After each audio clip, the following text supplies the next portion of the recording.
Então, essa casa, com a quantidade de famílias que quis se estabelecer aqui, em função de Dom Pedro II veranear em Petrópolis, aqui inicialmente essa terra era uma chácara dos Rego Faria. E por algum motivo houve um processo, a Rego Faria já estava viúva, então essa casa passa a ser do barão João Antônio Mendes Tota.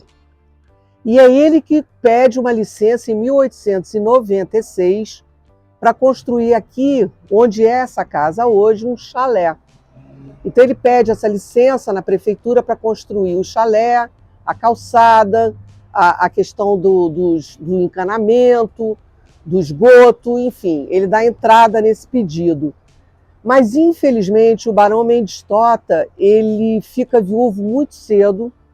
A mulher dele, Flora, a baronesa Flora Mendes Tota, veio a óbito muito cedo e ele fica muito desgostoso. Inclusive, ele tentou se suicidar, não nessa casa, mas tentando se jogar da barca Rio-Niterói e foi salvo por pessoas que estavam ali na hora. E ele, então, não quis mais voltar para essa casa. Essa casa, então, tinha como um dos vizinhos o senhor Paulo Viana, filho do Caldas Viana.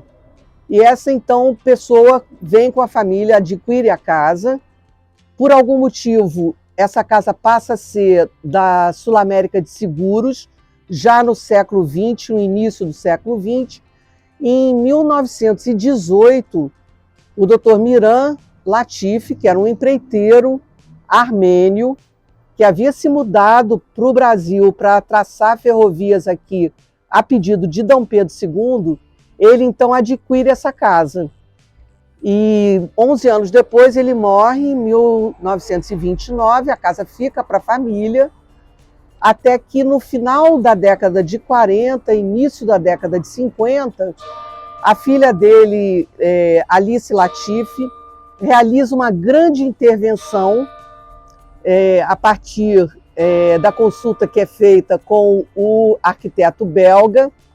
Ela e o irmão, que era o marido da minha tia, Miran Latif também, filho, essa casa toma a feição como a gente a vê hoje.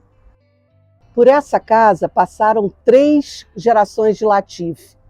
Não passou mais uma porque minha tia e meu tio não tiveram filhos. Ela se casou e ficou viúva bastante jovem. No ano de 1969, então, ela passa a vir morar nessa casa. Já viúva, se mudou do Rio para cá. É uma casa que já tinha essa era, por isso ela é carinhosamente conhecida em Petrópolis como a Casa da Era. E minha tia era uma pessoa que teve uma participação muito grande aqui na comunidade de Petrópolis, se envolveu em várias coisas, chamava-se Baby Latif.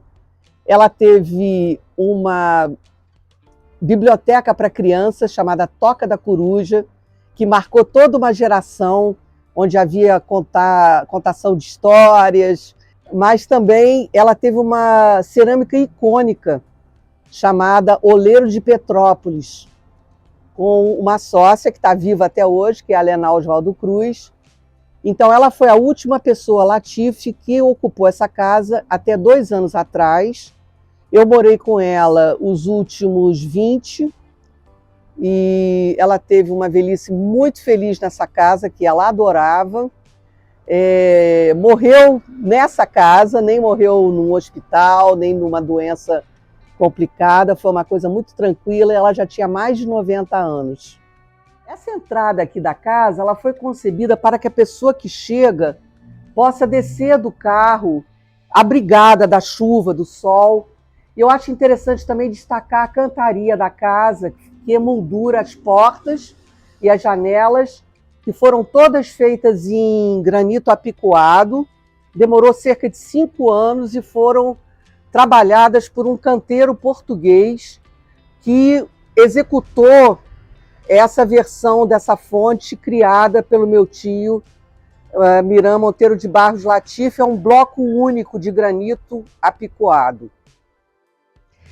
Essa sala já é uma sala que sempre foi usada como sala de visitas e sala de leitura, uma sala bastante frequentada, porque ela é bem abrigada, né, quentinha. Já essa sala é uma sala maior, aqui sempre teve muitas festas e tinha também um piano de meia cauda, que era usado aqui, então podia também ter um multiuso, vamos dizer assim. Já aqui nesse jardim de inverno, se sentava muito durante o ano, principalmente nos dias mais frios, com esse tipo de porta que você podia fechar, né? Ainda pode. E tem um trilho que é oculto lá em cima, incrível porque funciona muito bem. Já aqui nessa sala, sempre foi a sala de jantar da casa. Nós temos aqui, inclusive, esse espelho que veio da Bélgica, que mede 2,20 por 3,20 de altura, a lareira e a parte externa da casa bem visível, como a varanda branca, como a gente chama, pelo mármore branco do piso, a magnólia centenária, que está aí desde sempre, que é uma magnólia rara, veio dos Estados Unidos, a gente não sabe como ela acabou aí, mas enfim, dá uma flor branca muito grande e muito perfumada até os dias de hoje. O conceito dessa casa era que você pudesse sempre ver, de qualquer lugar da casa, ver a parte externa. Então é uma casa muito clara, muito arejada e muito própria para dias de verão também, porque ela é uma casa que tem um pé direito alto, e no inverno você pode diminuí-las. Aqui eu acho também que é interessante a gente destacar o uso dessas duas portas nas laterais do espelho, porque nos dias de festa você tem uma circulação de garçons indo com bandeja e vindo. Então, para que eles não batam um no outro, fizeram duas portas. Naturalmente que a cozinha da casa está aqui nessa parte de trás aqui. Vou também mostrar uma particularidade que é essa escada alternativa que a gente tem aqui, que é uma escada usada para empregados, para que pudesse dar também uma dinâmica, uma circulação boa, sem interferir com quem estiver hospedado aqui na casa. Então ficou independente, paralela, mas independente da escada principal da casa. Então aqui a gente tem um banheiro que é feito com essa pedra rosa, que é uma pedra de Iós, em que, na verdade, isso era um fundo do mar, porque o que a gente tem aqui são fatias de fósseis de conchas. E é um trabalho muito bacana, porque ele é todo abaulado, tá vendo? E eu acho que o interessante também desse banheiro é que é a passagem que a pessoa, quando vinha a cavalo, entrava por essa porta e lavava as botas aqui para não entrar com lama na casa. Então não é um chuveiro comum, é um chuveiro para lavar botas.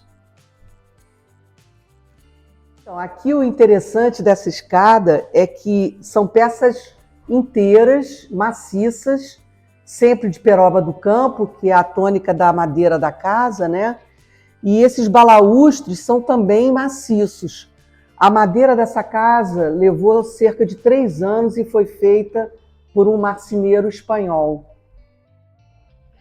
Aqui nós temos uma coisa muito interessante que se chama Judas, porque ela atrai as pessoas que às vezes chegam na casa. Como antigamente não tinha interfone, a gente via daqui quem estava chegando e aí dizia se ia estar em casa ou não. Minha tia era uma pessoa super social, então ela adorava dar festa, almoços, sempre foi uma convivência muito alegre, ela era muito animada, então nós tínhamos até coisas às vezes no jardim, como por exemplo a época que florescia as azaleias, geralmente em agosto, setembro, fazia-se uma manhã de domingo em que a gente servia só um vinhozinho para as pessoas virem apreciar as azaleias, muitos almoços, inclusive, no jardim, nessa varanda que foi mostrada. Realmente muita convivência, muita vida social aqui. Ela gostava disso.